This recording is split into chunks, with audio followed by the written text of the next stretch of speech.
The Juggernaut TV 2 says, because there was a Juggernaut TV 1 apparently, says, hey Phil, what's the deal with factory seconds and B stocks? How jacked are they, and what sort of discount should you expect? Some companies do it the right way, which is they stamp second, number 2 and ND into the headstock, or they stamp B stock. They stamp it, like press it in there. Some companies don't. Reverb requires sellers to put that it's B stock when they're listing it, and they have a definition of what they think B stock is. It's something that has cosmetic damage or imperfection, but it will come with a manufacturer's guarantee that it will work perfectly. Just you have to tolerate a scratch or a dent or some kind of finish flaw. So to answer your question, the B stocks and the factory seconds are really about how good the company tolerates its own B stocks. Does it make sense? Some companies have a very low tolerance for it, so the B stocks look almost brand new. You hear it all the time. You hear somebody reviewing a guitar and you're like, this is a B stock or second. I can't even find the flaw. I will tell you this, okay? If there is a B stock or a second and they don't stamp the guitar with that, it's always a good deal to buy.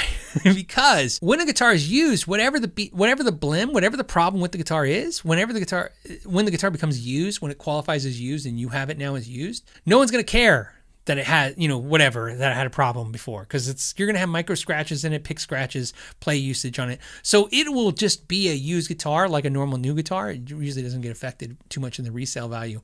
And a lot of times, even if you wanted to disclose it, because it's just a good thing to do, a lot of times when it gets sold to somebody else, no one even knows. There's all kinds of B stocks.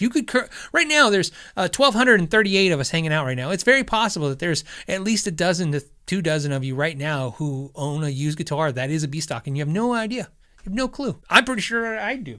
Well, I've bought B stocks. I've bought them as recent as this year, but there could be one of these guitars behind me that I bought used as B stock. So, or factory second. So, good deal. And this is also a good time to point out that sometimes B stock isn't even B stock. Sometimes the retailers or the manufacturers will call some items B stock or blimmed or second and say, hey, yeah, if you find them a little blemish on this, it's going to be fully warranted and taken care of. However, you'll find that they'll have 10 in stock or 5 in stock. Now, in that case, it's possible they just bought a bunch of blemish units from the manufacturers to give the customer a deal. And sometimes it's just a way to kind of come up with an excuse to give a discount. Either way, they just want to move a lot of inventory. You're going to get a better deal. You have a warranty to back it up. Like I said, if you don't mind a little cosmetic blim, it could be a great deal. So to answer your question is, good deal for the most part. Very rarely is the company so sloppy that their B stock is just junk.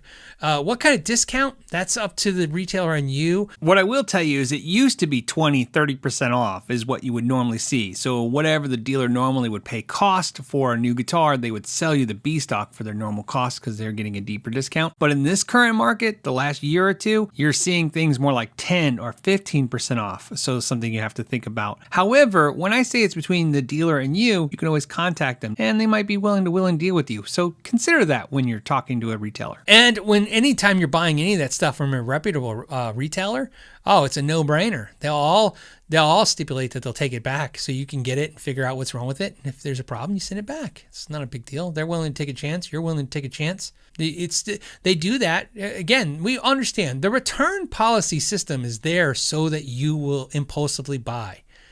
Any company, Sweetwater, any company will tell you that your impulse buying, the returns that they get are insignificant compared to the impulse buying they get.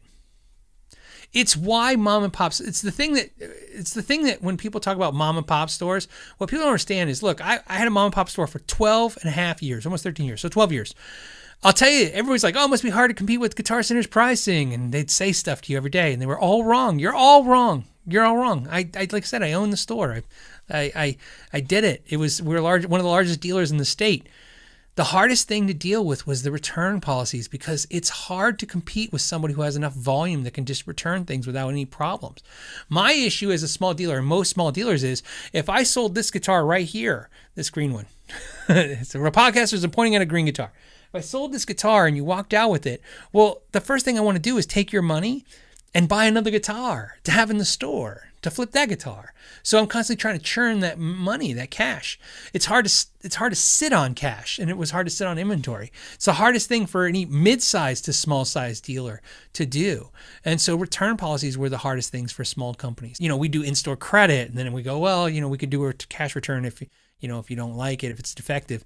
It was a tough thing to do because you had to keep the capital for the returns and not put that back into inventory. My point is, support your small businesses when you can, because it's a good thing to do. Keep in mind, one of the things that is nice about small mom and pops is they should have less returns because they should be taking more time to help you buy the right thing.